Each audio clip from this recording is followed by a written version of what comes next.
എടാ മോനെ വണ്ടി കിട്ടിയടാ. വണ്ടി ഇന്നലെ കിട്ടി, പക്ഷേ സെയിം പ്രോബ്ലം ആണ് ഇന്ന്. നമസ്കാരം, പുതിയൊരു വീഡിയോയിലേക്ക് സ്വാഗതം. ഇന്ന് ഐക്യൂബ് റിപ്പയറിന് കൊടുക്കണം. 1.5 മാസത്തോളം വെയിറ്റ് ചെയ്തു. ഒരു 2 ആഴ്ച കഴിഞ്ഞാണ് ഞാൻ വിളിച്ചത് തന്നെ. അപ്പോൾ അവർ ഓരോരോ നമ്പേഴ്സ് തരുമായിരുന്നു. ഇങ്ങനെ ഇയാളെ വിളിക്ക്, പിന്നെ ഷോറൂം അസിസ്റ്റൻറ്റിനെ വിളിക്ക്, അസിസ്റ്റൻറ്റ് മാനേജറെ വിളിക്ക് എന്നൊക്കെ പറഞ്ഞ് ഇങ്ങനെ കുറേ നമ്പേഴ്സൊക്കെ തന്നു. 2 തവണ ഞാൻ വഴിയിലാവുകയും ചെയ്തു. ചിലപ്പോൾ എല്ലാ സമയത്തും ഫോണിൽ നോക്കാൻ ഓർമ്മയുണ്ടാവില്ല ഇതിൻ്റെ ചാർജ് എത്രയുണ്ട് എന്നൊക്കെ. ചിലപ്പോൾ ഓർമ്മയുണ്ടാവില്ല, ഓടിയത് എത്രയെന്ന് ഓർമ്മയുണ്ടാവില്ല. അങ്ങനെ 2 തവണ. ഒരു തവണ കണ്ണൂർ ജില്ലയിലൊക്കെ ഏതാണ്ട് എല്ലായിടത്തും കറണ്ട് പോയൊരു സമയമുണ്ടായിരുന്നു, കാറ്റ് കാരണം. അപ്പോൾ പിന്നെ ആ സമയത്ത് ഞാൻ രാത്രി ചാർജിന് ഇട്ടിട്ടുണ്ടായിരുന്നു.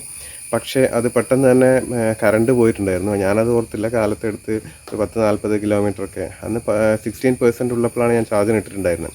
പിന്നെ ഞാൻ പിറ്റേന്ന് കാലത്ത് ഒരു 10-30 കിലോമീറ്ററൊക്കെ ഓടിയപ്പോൾ ഇവിടെ നിന്ന് ഒരു 5-6 കിലോമീറ്റർ അപ്പുറത്ത് ഓഫായിപ്പോയി ചാർജ് കഴിഞ്ഞ്. അങ്ങനെ അവിടെ നിന്നൊരു വീട്ടിൽ നിന്ന് ചാർജ് ചെയ്തൊക്കെയാണ് എടുത്തു കൊണ്ടുവന്നത്. ഒരു 5 മിനിറ്റ് ചാർജ് ചെയ്തപ്പോഴത്തേക്കും 5-6 കിലോമീറ്റർ ഓടാനുള്ള ചാർജായി. അവിടെ നിന്ന് 5 മിനിറ്റ് ചാർജ് ചെയ്ത് എടുത്തു കൊണ്ടുവന്നു. അപ്പോൾ ഇത്തവണ അങ്ങനെ കുറച്ച് ദിവസം മുന്നേ ചാർജ് കഴിഞ്ഞു, വണ്ടി വഴിയിൽ ഓഫായി. അതുപോലെ സെയിം അവിടെ ഒരു വീട്ടിൽ കയറ്റി 5 മിനിറ്റ് ചാർജ് ചെയ്തു എടുത്തുകൊണ്ട് വന്നു. അപ്പോൾ അവിടെ വണ്ടി ഓഫായപ്പോൾ എനിക്ക് നല്ല ദേഷ്യം വന്നു. ആ സമയത്ത് ഞാൻ നല്ല ചൂടായി സംസാരിച്ചു.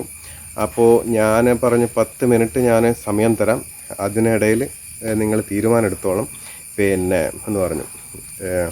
അങ്ങനെ 10 മിനിറ്റ് ആയില്ല, 5 മിനിറ്റ് കൊണ്ട് അവർ കാര്യങ്ങൾ പറഞ്ഞു. 2 ദിവസം കഴിഞ്ഞ് കൊണ്ടുവന്നോളൂ. ഒരു സാറ്റർഡേ, ഒരു ഫ്രൈഡേ അങ്ങാണ്ട് പറഞ്ഞു. ഫ്രൈഡേ അല്ല, തേഴ്സ്ഡേ പറഞ്ഞു. അപ്പോൾ പിന്നെ പിറ്റേന്ന് അവർ വിളിച്ചിട്ട് പറഞ്ഞു സാധനം എത്തിയിട്ടുണ്ട്. വീണ്ടും വിളിച്ചിട്ട് പറഞ്ഞു സാധനം എത്തിയിട്ടുണ്ട്, നിങ്ങൾ പിന്നെ ബുക്ക് ചെയ്യേണ്ടി വരും എന്ന് പറഞ്ഞു. അപ്പോൾ ബുക്ക് ചെയ്തപ്പോഴത്തേക്കും സാറ്റർഡേ ആണ് ഡേറ്റ് ഇട്ടത്. അപ്പോൾ 2 ദിവസം വീണ്ടും. അങ്ങനെ ഇന്ന് സാറ്റർഡേ, ഇന്നിപ്പോൾ കൊണ്ടുപോകണം, വണ്ടി കൊണ്ടുപോകണം. വേറൊരു കുഴപ്പമെന്ന് വെച്ചാൽ വണ്ടി ഇപ്പോൾ 2 ദിവസമായിട്ട് ഓണാവുന്നില്ല. ഒരു 98% ചാർജ് ആയിട്ടുണ്ടായിരുന്നു. കാലത്ത് ഞാനൊരു ദിവസം മിനിഞ്ഞാന്ന് എഴുന്നേറ്റപ്പോഴത്തേക്ക് വീണ്ടും ചാർജർ ഇങ്ങനെ വർക്ക് ചെയ്തുകൊണ്ടിരിക്കുകയാണ്. പക്ഷേ 98% ചാർജ് ആയിട്ടുണ്ട്. അതിലപ്പുറം ചാർജ് ആവുന്നില്ല അത്ര സമയം വെച്ചിട്ടും. അപ്പോൾ എനിക്ക് മനസ്സിലായി സൈഡിലത്തെ ഒരു ബ്ലൂ ഇൻഡിക്കേറ്റർ ഇത് ചാർജ് ആവുന്നതിനൊരു ഇൻഡിക്കേഷൻ കാണിക്കും. അപ്പോൾ അത് വർക്ക് ചെയ്യുന്നില്ലായിരുന്നു. അപ്പോൾ എനിക്ക് മനസ്സിലായി ചാർജ് എന്തോ ഇഷ്യൂസ് ഉണ്ടെന്ന്. പിന്നെ വണ്ടി ഓൺ ചെയ്തപ്പോൾ ഓൺ ആവുന്നില്ല. ചാർജിൽ കണക്ട് ചെയ്തിട്ട് ഓൺ ചെയ്യുമ്പോൾ വണ്ടി ഓൺ ആവുന്നുണ്ട്, അല്ലാതെ വർക്ക് ചെയ്യുന്നില്ല. അപ്പോൾ ആ ഇഷ്യൂസും കൂടി വന്നപ്പോൾ ഇനിയിപ്പോൾ ഇന്ന് കൊണ്ടുപോയിട്ട് എന്താണെന്ന് നോക്കണം. എന്താണ് കുഴപ്പമെന്നറിയില്ല. വിളിച്ചപ്പോൾ പറഞ്ഞത് ചിലപ്പോൾ ഫ്യൂസ് പോയിട്ടായിരിക്കാം, അങ്ങനെ ആണ് പറഞ്ഞത്. എന്താണെന്നറിയില്ല. കൊണ്ടുപോകാന്ന് പറഞ്ഞാൽ പിന്നെ ടോ ചെയ്ത് കൊണ്ടുപോകണം. എന്തായാലും ഏട്ടൻ്റെ പിക്കപ്പ് ഉണ്ട്, അതിനകത്ത് കൊണ്ടുപോകാമെന്ന് വിചാരിക്കുന്നു. എനിക്ക് സ്കൂട്ടി ഇല്ലാതെ പറ്റത്തില്ല. അതുകൊണ്ട് 2 ദിവസമായിട്ട് ഉണ്ണിയുടെ വണ്ടിയാണ് ഉപയോഗിക്കുന്നത്. ഉണ്ണി എനിക്കൊരു സ്കൂട്ടി, അതിൻ്റെ കയ്യിലുള്ള വെറുതെ ഇട്ടേക്കുന്ന ഒരു സ്കൂട്ടി എനിക്ക് തന്നു. വണ്ടി ഞാൻ ഓൺ ചെയ്ത് കാണിച്ചു തരാം. ഓൺ ചെയ്ത് വണ്ടി ഓണാവുന്നില്ല. ഓണായാൽ ഹെഡ്ലൈറ്റ് വർക്ക് ചെയ്യേണ്ടതാണ്, അത് വർക്ക് ചെയ്യുന്നില്ല. അപ്പോൾ ചാർജ് ഇന്നലെ നൈറ്റ് ഫുള്ള് ചാർജ് ഇട്ടായിരുന്നു. ഇപ്പോഴും ചാർജർ വർക്ക് ചെയ്തുകൊണ്ടിരിക്കുകയായിരുന്നു. അപ്പോൾ ഞാൻ പിന്നെ എടുത്ത് മാറ്റിയതാണ് ചാർജർ. ഒരു രക്ഷയില്ല, അനങ്ങുന്നില്ല വണ്ടി. നമുക്ക് പെട്രോൾ വണ്ടിയാണെങ്കിലും എന്തെങ്കിലുമൊക്കെ നോക്കാമെന്ന് വെക്കാം. ഇത് ഒന്നും ചെയ്യാനില്ല, നമുക്കിതിനെപ്പറ്റി ഒന്നും അറിയില്ല. എവിടെയോ എന്തെങ്കിലും ഒന്ന് ഓപ്പൺ ചെയ്ത് നോക്കാനോ ഒന്നും അറിയത്തില്ല. ഒരു രക്ഷയില്ല. നേരെ വണ്ടി ടോ ചെയ്ത് സർവീസ് സെൻറ്ററിലേക്ക് കൊണ്ടുപോവുക, അതേ രക്ഷയുള്ളൂ. ചാർജർ കണക്ട് ചെയ്യുമ്പോൾ അതിൻ്റെ പിന്നെ ജസ്റ്റ് ഒന്ന് ഓൺ ആവുന്നുണ്ട്, ഹെഡ്ലൈറ്റ് വർക്ക് ചെയ്യുന്നുണ്ട്, പക്ഷേ ചാർജ് ആവുന്നുമില്ല.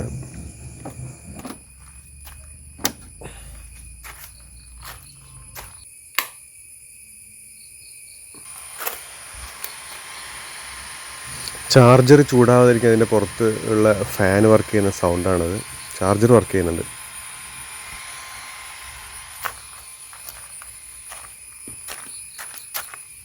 ഈ താഴെ ടി വി എസിൻ്റെ താഴെ കണ്ടില്ല ഇലക്ട്രിക് എന്ന് പറഞ്ഞൊരു കട്ടിങ് കണ്ടില്ല, അതിലൊരു ബ്ലൂ ലൈറ്റ് കത്തേണ്ടതാണ് ചാർജ് ആവുന്നുണ്ടെങ്കിൽ.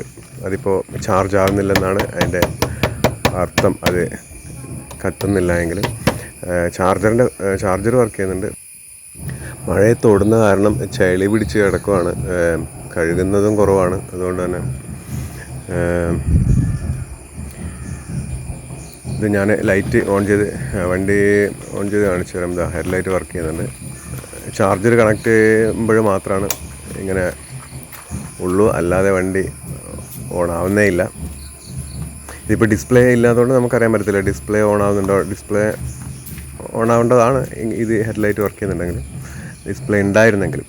ഇതിപ്പോൾ ഈ വണ്ടിയും ഇവിടെ ഇങ്ങനെ ഇട്ടത് കാരണം iQube വന്നതോടെ ഇതിനെ വെറുതെ ഇട്ടേക്കാണ്. അത് കാരണം ഇതും ഇപ്പോൾ ഇടയ്ക്ക് ഞാൻ സ്റ്റാർട്ട് ചെയ്തിടാറുണ്ടായിരുന്നു, ഇപ്പോൾ കുറേ ആയി സ്റ്റാർട്ട് ചെയ്യാത്തത്.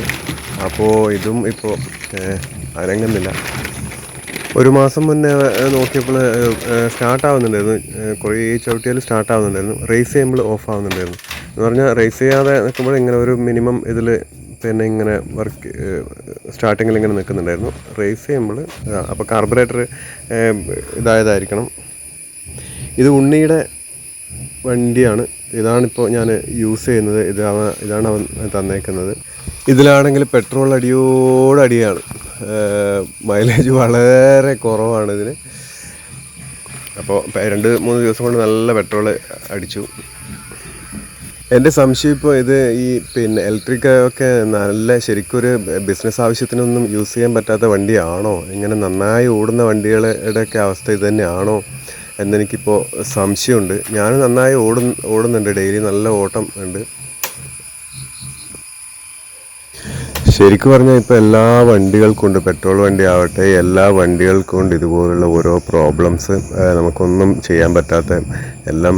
പെട്രോൾ വണ്ടിയാണെങ്കിലും അതിൻ്റെ ഇതൊക്കെ സെൻസർ സിസ്റ്റവും അങ്ങനെയൊക്കെയാണ് ഫുള്ളി കൺട്രോൾ ചെയ്യുന്നത്. അപ്പോൾ അതൊക്കെ ഷോറൂമിൽ കൊണ്ടുപോയി സർവീസ് സെൻറ്ററിൽ കൊണ്ടുപോയി തന്നെ ചെയ്യേണ്ട അവസ്ഥയാണ്. അങ്ങനെ ഇതുപോലെ ഒരു കൈ കൊണ്ട് വലിച്ചെടുക്കാതിരിക്കുക, പിന്നെ ഡാമേജ് ആവും. ഇടയ്ക്ക് വണ്ടിയുടെ ബെൽറ്റ് ലൂസായി കേട്ടോ, അത് ടൈറ്റ് ചെയ്യാണ്. വണ്ടി ഇറങ്ങി 1 വർഷമായപ്പോഴത്തേക്കും ഇങ്ങനെ കൊണ്ടുപോകേണ്ടി വരിക എന്ന് പറയുന്നത് വളരെ ബുദ്ധിമുട്ടുണ്ടാക്കുന്ന കാര്യം തന്നെയാണ്. എന്ത് ചെയ്യാമെന്ന് പറയാം.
നമ്മളങ്ങനെ കണ്ണൂർ താഴെ ചൊവ്വയിലുള്ള TVSൻ്റെ ഡീലറായ പ്രിൻസ് മോട്ടോഴ്സിൻ്റെ ഷോറൂമിൻ്റെ പിറകിലുള്ള സർവീസ് സെൻറ്ററിലെത്തി വണ്ടി ഇറക്കുകയാണ്. അവിടെ ഒരു 4-3 പേരുണ്ടെങ്കിൽ ഇതുപോലെ വണ്ടിയിൽ ഈസി ആയിട്ട് വണ്ടി കയറ്റുകയും ഇറക്കുകയും ചെയ്യാം. ഇനിയിപ്പോൾ വണ്ടി കിട്ടണമെങ്കിൽ എത്ര ദിവസം എടുക്കും എന്നുള്ളതാണ് ടെൻഷൻ. എത്ര വേഗം ഇവർ ചെയ്തു തരും എന്നുള്ളതാണ് അടുത്ത ടെൻഷൻ. വേറെ ഇഷ്യൂസ് ഒന്നും ഇല്ലെങ്കിൽ ഇതിൽ ഡിസ്പ്ലേ വന്ന് കിടക്കുകയാണെങ്കിൽ അത് ജസ്റ്റ് ഒന്ന് മാറണം. പിന്നെ എന്താണ് ഫ്യൂസ് പോയതാണെങ്കിൽ അത് ജസ്റ്റ് മാറണം. ഒരു ദിവസത്തെ ഇതേ ഉള്ളൂ. അത് നോക്കാം ഇവരെങ്ങനെ ഡീൽ ചെയ്യുന്നുള്ളത്. ഇത് ഡിസ്പ്ലേ പോയതാണ്. ഇപ്പോൾ നോക്കുമ്പോൾ 2 ദിവസമായിട്ട് ഒന്നും വർക്ക് ചെയ്തില്ല, ഓണാവുന്നില്ല. 98% ചാർജ് ആയി, പിന്നെ എത്ര വെച്ചിട്ട് ചാർജ് ആവുന്നില്ല.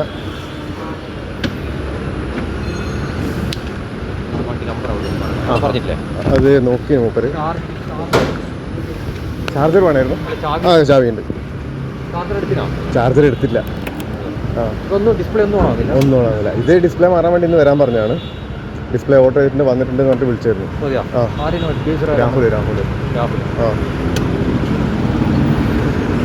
വണ്ടി ഇവിടെ ഏൽപ്പിച്ചു കഴിഞ്ഞാൽ ഇവിടെ ജോബ് കാർഡൊക്കെ ഉണ്ടാക്കി കഴിഞ്ഞാൽ പിന്നെ നമുക്ക് പോവാം. പിന്നെ ഇവർ വിളിക്കും എന്നാണ് പറയുക. വർക്ക് കഴിഞ്ഞാൽ വിളിക്കാമെന്ന് പറയും. നോർമൽ സർവീസൊക്കെ ആണെങ്കിൽ കാലത്ത് കൊടുത്താൽ വൈകിട്ടാകുമ്പോഴത്തേക്ക് കിട്ടും. ഇങ്ങനെ പറയുന്നത് റിവേഴ്സ് മോഡിലേക്ക് ഇടുന്ന ഒരു ബട്ടൺ ഉണ്ട്, അത് ജാമാണെന്നാണ് ഇങ്ങനെ പറയുന്നത്. അതെല്ലാ വണ്ടിക്കുണ്ട്. ഞാൻ മിക്ക ആൾക്കാരോട് ചോദിച്ചു, IQB യൂസ് ചെയ്യുന്ന എല്ലാവർക്കും ഉണ്ട് ഈ പ്രോബ്ലം. എനിക്കും ഉണ്ട്. ഈ മഴക്കാലത്ത് വെള്ളം കയറുമ്പോൾ അത് ജാമായി കിടക്കും. അത് കംപ്ലൈൻ്റായി വരുന്നവർക്ക് അത് മാറ്റി കൊടുക്കുന്നുണ്ടെന്നാണ് ഇദ്ദേഹം പറഞ്ഞത് ഇവിടുന്ന്.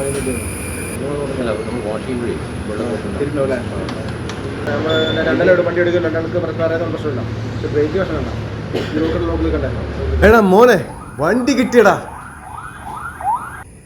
ഇന്ന് മറ്റൊരു സാറ്റർഡേ, വണ്ടി കൊടുത്ത് രണ്ടാമത്തെ സാറ്റർഡേ, കൃത്യം ഒരാഴ്ച വണ്ടി കയ്യിൽ കിട്ടി.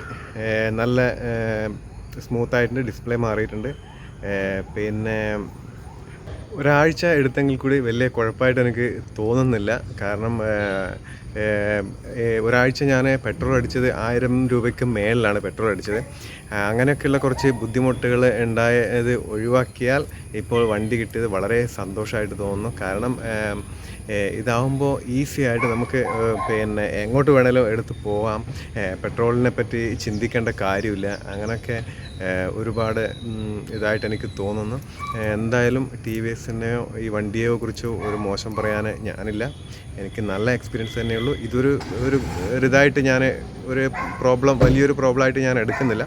ഇത് വളരെ ഈസി ആയിട്ട് അവരെനിക്ക് ചെയ്തു തന്നു. കുറച്ച് ലേറ്റായെങ്കിൽ കൂടെ പിന്നെ ഇത് കാശൊന്നും കൊടുക്കേണ്ടി വന്നില്ല. ഒന്നും പേ ചെയ്തില്ല. ഒന്നും വേണ്ട, ഒന്നും എടുത്തില്ല. അങ്ങനെ ഒരു കാര്യം പറഞ്ഞില്ല. ഓക്കെ, എടുത്തോളൂ, കൊണ്ടുപോയിക്കോളൂ എന്ന് പറഞ്ഞു കഴിഞ്ഞപ്പോൾ. അപ്പോൾ അത്രയാണ്.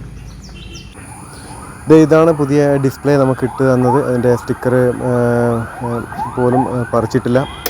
പിന്നെ ഓൺ ചെയ്താൽ ഇങ്ങനെയാണ് വരുന്നത്. ഏതോ രഹിന ദാസ് എന്ന് പറഞ്ഞാണ് കാണിക്കുന്നത്. എന്താണെന്ന് അറിയില്ല. അത് ചിലപ്പോൾ അവർ ഫിറ്റ് ചെയ്യുന്ന സമയത്തോ ടെസ്റ്റ് ചെയ്യാനെങ്ങാണ്ട് ചെയ്തായിരിക്കണം. അല്ലേ, അതിനെപ്പറ്റി കൂടുതൽ ചിന്തിക്കുന്നില്ല. ഇതാണ്, എല്ലാം ക്ലിയർ ആയിട്ടുണ്ട്.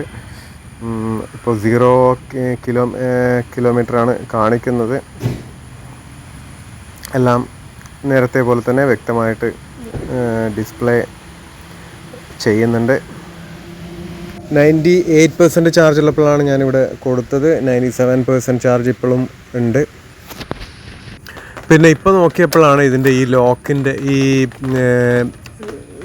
ഇതിൻ്റെ ചാവി ഇടുന്നതിൻ്റെ ഇവിടെ ഇത് ലോക്ക് ചെയ്ത് വെക്കേണ്ടതാണ്. അത് ലോക്കായിട്ടില്ല. എനിക്കിപ്പോൾ ചെയ്യാനും പറ്റുന്നില്ല. അത് വീട്ടിൽ പോയിട്ട് നോക്കണം. അതൊക്കെ ഇളകി കിടക്കുവാണ്. എന്താണെന്നറിയില്ല. അങ്ങനെ ഒക്കെ ഒന്ന് നോക്കണം. ഇനിയിപ്പോൾ എന്തെങ്കിലും വല്ലതും ചെയ്യാൻ മറന്നിട്ടുണ്ടോ എന്നൊന്ന് നോക്കണം. വണ്ടി ഇന്നലെ കിട്ടി, പക്ഷേ സെയിം പ്രോബ്ലമാണ് ഇന്നും കാണിക്കുന്നത്. ഇന്നലെ ഒരു 16 കിലോമീറ്ററോളം ഓടി വന്ന് കടയുടെ മുന്നിൽ വെച്ച് ഞാൻ, പിന്നെ കടയിൽ നിന്ന് വീട്ടിലേക്ക് ഒരു 1.5 കിലോമീറ്റർ ഉണ്ട്. അപ്പോൾ 1 കിലോമീറ്റർ ആയപ്പോഴത്തേക്കും വണ്ടി ചൂടായതുപോലെ ഒരു വാർണിംഗ് ഇത് വന്നു, അലാറം വന്നു. അപ്പോൾ ഞാനവിടെ ഓഫ് ചെയ്ത് പിന്നെ ഓൺ ചെയ്തിട്ട് പിന്നെ ഓണായില്ല വണ്ടി. അപ്പോൾ തള്ളിയാണ് പിന്നെ വീട്ടിലേക്ക് കൊണ്ടുവന്നത്.